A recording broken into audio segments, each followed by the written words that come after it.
मेरे प्यारे दोस्तों, नारी का नर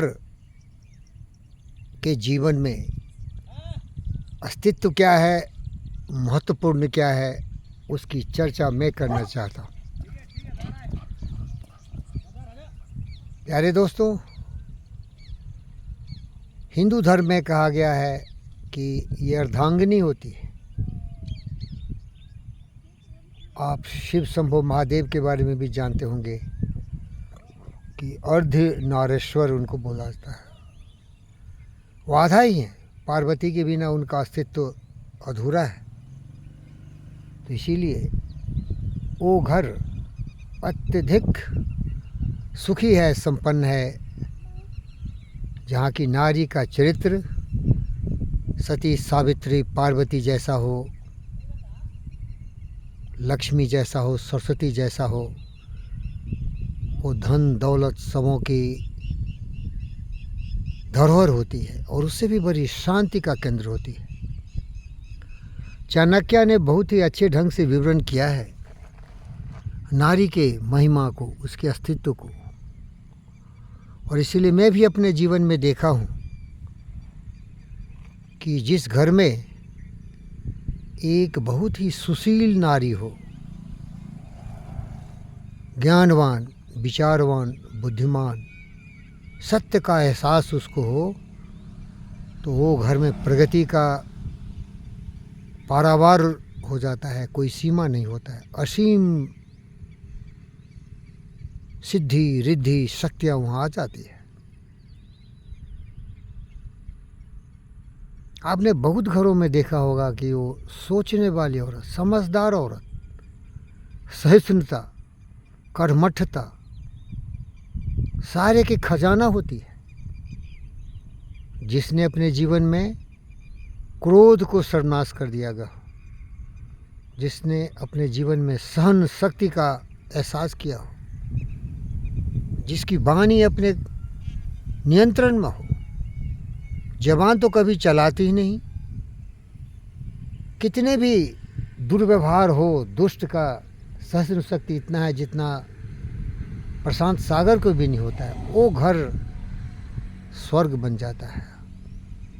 और एक पत्नी का तो सबसे बड़ा उत्तरदायित्व है कि राम कृष्ण कौटिल्य भीष्म पितामह जैसे, अर्जुन जैसे पराक्रमी यशस्वी पुत्र और पुत्री को पैदा दे, जिससे कि घर की जो रोशनी है, जो शक्ति है, वो संतान में है। नारी की तो यही गरिमा है मेरे दोस्त। नारी के चलते ही तो ये सृजन होता है। लेकिन दुर्भाग्य है कि आज के आधुनिक युग में नारियां बिल्कुल विपरीत हो गई हैं, ज़्यादा से ज़्यादा। मैं नहीं जानता कि किस घर में इस तरह की परिभाषित महिलाएं हैं, नारियां हैं। हिंदू धर्म के हिसाब से पति परमेश्वर होते हैं। पति में इतना निष्ठा होता है, सम्मान होता है, आदर होता है कि उनकी गलती तो वो औरत देखती ही नहीं, उनको देवता की तरह समझती है। लेकिन आज की नारियों को देखो, पढ़ लिख गई, 2 पैसे कमा रही है, तो घर में तो बिल्कुल कबड्डी खेला जा रहा है। ये मलयुद्ध का अखाड़ा हो गया है। जवान चलती है, लात जूते चलते हैं, लड़ाई झगड़े होते हैं। और आज की महिलाएं तो अपने पति की हत्या करवा देती है। वो फरेबी औरत अपने प्रेम बंधन में ऐसे बंध जाती है जहाँ तहाँ कि उस अछूत नालायक कमीने कुत्ते के प्रेम में विवश होकर अपने पतियों की हत्या करवा रही है। भाई मैं देखा हूँ, अभी सुना हूँ टीवी में, बहुत ऐसी घटनाएं हो रही हैं। इसीलिए मुझे याद आता है वो हिंदी फिल्म का गाना, चांद न बदला, सूरज न बदला, ना बदला आसमान, कितना बदल गया इंसान। देख तेरी संसार की हालत, क्या हो गया भगवान, कितना बदल गया इंसान। प्यारे दोस्तों, बहुत महिलाएं अपने पति में दोष खोजने लगती है। वो पति कुछ भी हो, किस कारण किस परिस्थिति में अगर कुछ भटक गया हो तो उस कारण को नहीं देखती है, वो उसका परिणाम देखती है। लेकिन इन मूर्खों के लिए मैं एक बहुत ही गंभीर दुआ सुनाना चाहता हूँ। बुरा जो देखन में चला, बुरा न मिलिया कोई, जो चित देखा अपना मुझसे बड़ा न हो। लॉ ऑफ कर्मा आप सुना होगा, law of cause and effect सुना होगा, लॉ ऑफ कंपनसेशन सुना होगा, laws of sowing and reaping सुना होगा। अगर कहीं धुआं है तो उसके पीछे आग होगा ही होगा, नहीं तो धुआं तो आएगी नहीं। तो सबसे पहले हम अपनी गलती को सुधारें। लेकिन सुधारेगा कौन?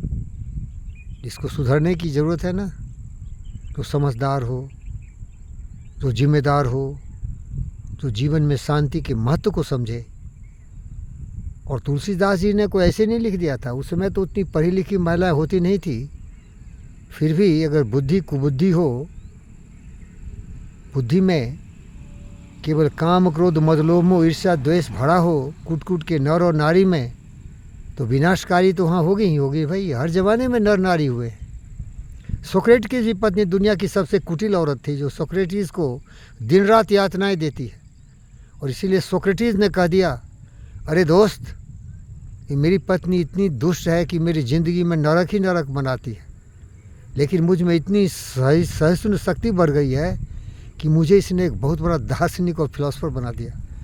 वो पहले इतने बड़े दार्शनिक थे, फिलोसफर थे, जिसका श्रेय उन्होंने वो कुटिल औरत को ही दिया।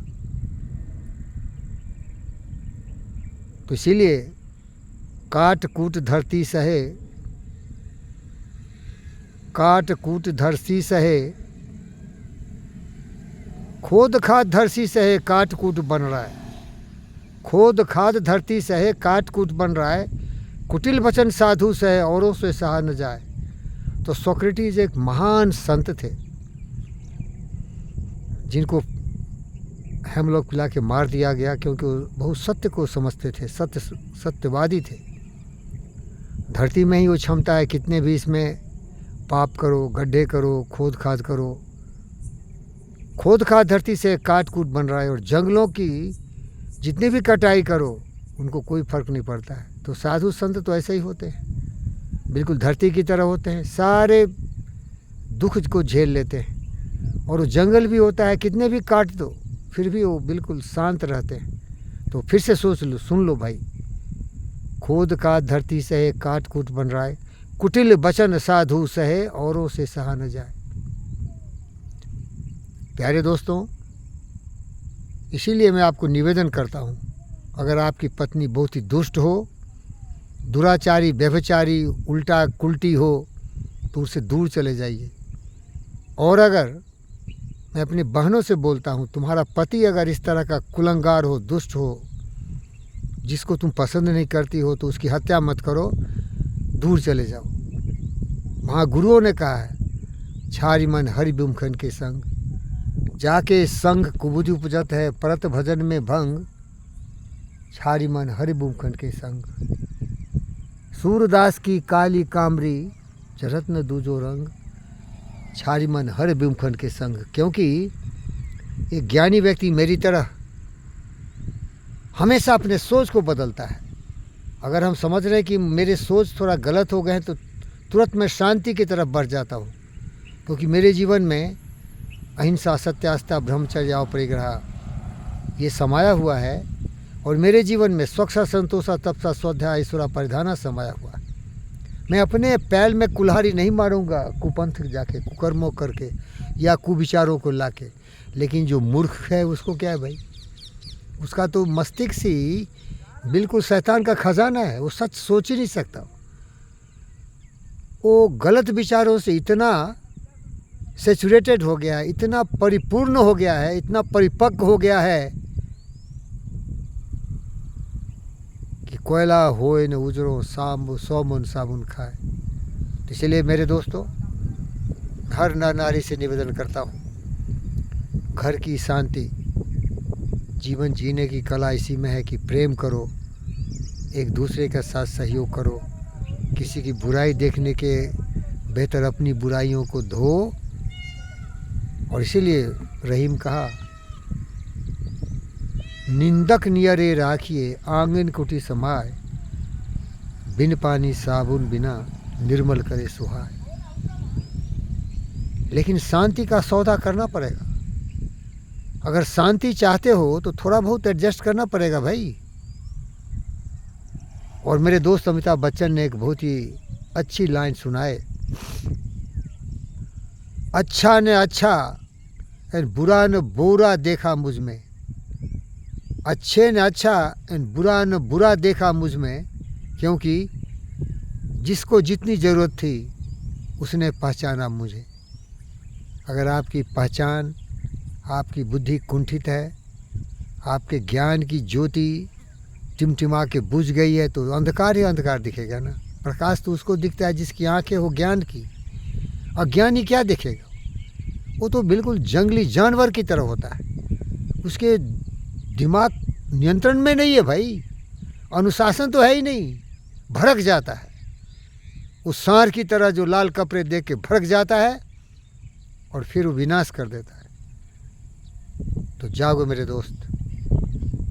हमारे बुद्ध भी ने कहा, वो घर मंदिर से भी ज़्यादा पवित्र है, वो घर स्वर्ग से भी ज़्यादा बेहतरीन है, जहाँ शांति हो, जहाँ पति पत्नी एक दूसरे का सम्मान करता हो, जिस घर में महापुरुषों जैसे पुत्र पैदा हो, राम कृष्ण विभीषण, राम कृष्ण भीष्म पितामह, अर्जुन जैसे महारथी पैदा हो, न्यूटन, आइंस्टाइन, स्टीफन हॉकिंग जैसे ज्ञानी हो, Andrew Carney, Rutherford, Stephen Hawking जैसे, हाइजनबर्ग जैसे, प्लैंक जैसे साइंटिस्ट पैदा हो, जिस घर में रविन्द्रनाथ ठाकुर जैसे, महाराणा प्रताप जैसे, शिवाजी महाराज जैसे, झांसी की रानी जैसे, लाल बाल पाल जैसे, भगत सिंह, चंद्रशेखर आजाद जैसे पुत्र और पुत्री पैदा हो। ये नारी का कर्तव्य है। वो लड़ाई झगड़े कांई कलवल, साला वो मर्द को तो जिंदा ही जला देती है। और आजकल तो भैया उसको काट के बक्से में भर के फेंक देते हैं। शर्म करो बेशर्मो, जन्मा ही नहीं होता तुम्हारा। जगत जननी दुर्गा माता के रूप में, चंडी के रूप में, सरस्वती और लक्ष्मी के रूप में तुम्हें अपने आप को प्रस्तुत करना चाहिए। जागो मेरी बहनों बेटियों, इस जगत के जगत जननी माँ के रूप में पैदा हुए हो। ओम शांति, ओम शांति।